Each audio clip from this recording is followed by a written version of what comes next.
guys, welcome back to Dime Days and welcome to day 4 of our countdown to Christmas. So today I'm going to give you guys my top 5 tips for working from home. So I've been working from home pretty much since March. We've had a couple of weeks where we were in school, but really we've just been working from home, and I hope that these tips can help you guys, whether you are a teacher, if you are working an office worker, if you are always working from home. I hope that these tips can help you out. So number 1 is to drink lots and lots and lots of water. There are actually studies that show that dehydration is linked to depression and anxiety. So I'll leave a couple of articles down below, but it's very interesting because if you think about it, your brain thrives on oxygen, right? And water provides that oxygen. So when you're dehydrated, it's taking the nutrients from your brain first, just like when you are hungry, it takes it from, and you gotta get like that lethargic, and you notice that your brain is not as, it can't function as well. It's the same thing with water. So I try to drink at least a gallon a day. When I'm home, I use this water bottle. It has like times on it and whatever, it's pretty cool. But I use this when I'm at home. When I'm in my classroom, I have like a regular cup. But because I'm home, I can carry this around and no one will judge me. But just to remind myself to drink water, I also have on my Fitbit, I have a Fitbit Versa 2, and I can set up notifications to tell me, hey, you haven't drank your water for the day or whatever. So I really highly, highly, highly recommend step 1, if you are working from home, really try and get your water in, because it's really easy to slip into, I really struggled at the beginning of working from home. So it's really easy to slip into a depression, have some anxiety. So step number 1, just drink lots and lots of water. Plus we have easy access to a bathroom, so take advantage of it, right? All right, tip number 2 is to get outside. So this is easy for me to say. I live in Arizona, it's nice out all the time. But even if you're just getting outside for 5 minutes, having that direct sun contact, having vitamin D, breathing in fresh air, it really can change our mood. I try at least walk my dogs every day. I try to walk to the mailbox, just doing something throughout my day that gets me moving and gets me outside, because I love being outside. So if I can incorporate 10 minutes of outside time during my day, it absolutely helps my mood when I'm working from home. Plus I'm stuck in my office all day, so it's nice to have outside time. All right, tip number 3 is to make the bed. So when I get up in the morning, I'm not 100% successful at this, but I try to make my bed, because when I go into our room to grab something, it's really easy to like, oh, I can work from bed, like I can cuddle up, and I'm not as productive when I'm working in my bed. So I try to make my bed, because then I'm not as likely to want to crawl into it when I am in the middle of a workday or to take a quick nap, because I wouldn't do that while I'm working regularly. And I try to make my schedule as regular as possible, and naps just aren't a part of my regular routine. So making the bed deters me from wanting to get back into it, for sure. It also is nice because I think they say like the most successful people make their bed every day. Now, I don't know if that's necessarily a true fact, but you're accomplishing something at the beginning of your day, and so that kind of like starts the ball rolling with getting stuff done. So I guess it can help if you think about it, but I don't know.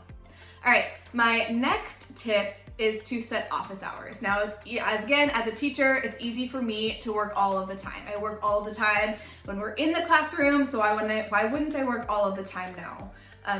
So it's super important for me personally to set boundaries, to set office hours. Hey, I can be in my office from this time to this time and get work done, and then I'm done for the day. Because like I said, when I come home from school, when we're in school, I work anyways. So it's just kind of a part of the gig. It's part of being a teacher. You guys that are teachers, you know. But it's important that I shut it off. So I'm very lucky. I have my own office, so I physically close the door and I leave my school laptop in here. So I literally cannot do any more work. Now I do have email on my phone just in case, but I really don't get that many emails. So I know I'm very lucky for that. But it really, I turn it off and I'm done with work. Now, if there's a time where I have something that I really want to work on, or if I have extra time in my day, sure, I'll get some work done just like I would if we were regularly in school.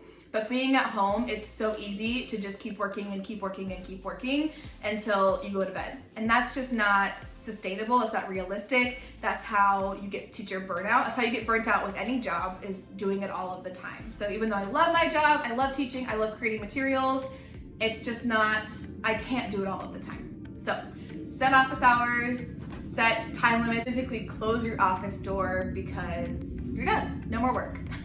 And my last tip is to have a habit tracker. So I have a happy planner, I think is what this is called. Yeah, the happy planner. I just get mine from Michael's. And so I have this planner, and I really like this planner. I'll show you guys January. So this is what the month looks like.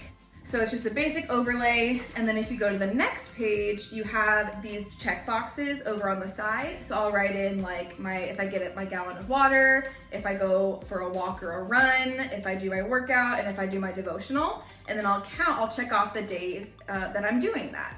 And then the next part of this, the best part of this planner is that it's just checklists. So instead of having it dated Sunday through Saturday, it just has literally checklists, and I prefer daily tasks as it says up here. And I prefer this a lot, this method. But for the habit trackers, I think it's great because you can keep track of if you are following through with drinking your water. You can keep track of if you are, if there's a certain task that you have to do every day for work that you don't really love, you can just track, hey, I did that. Like, it's just a habit tracker. So whatever habits you want to develop, if you're tracking them, you can kind of see, you know, if you've had a really great day, well, did you follow through with all of your habits that you want to follow through with? Yeah.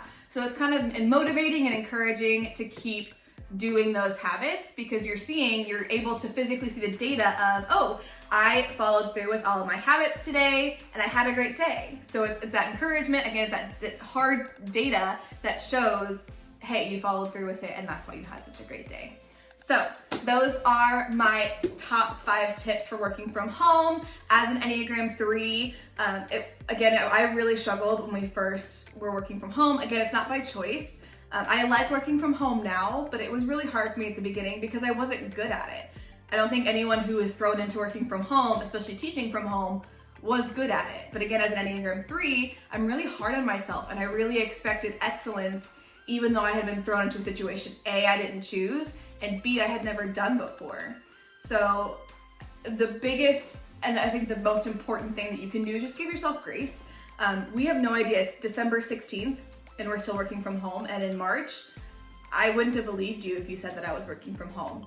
So we have no idea how long this is going to endure. If you are choosing to work from home, you obviously know. And even if you're choosing to work from home and maybe that was just the best choice to make, but not necessarily a choice you wanted to make, I just encourage you to give yourself some grace. Working from home is hard. Teaching from home is hard. Being home all day by yourself is hard. My husband goes off to work still. So I just encourage you guys to give yourself some grace, be kind to yourself, and hopefully these top 5 tips can help you guys out as well. So with that being said, I hope you guys enjoyed. Make sure you guys like and subscribe because we are counting down the days till Christmas, and we will see you guys tomorrow. Bye.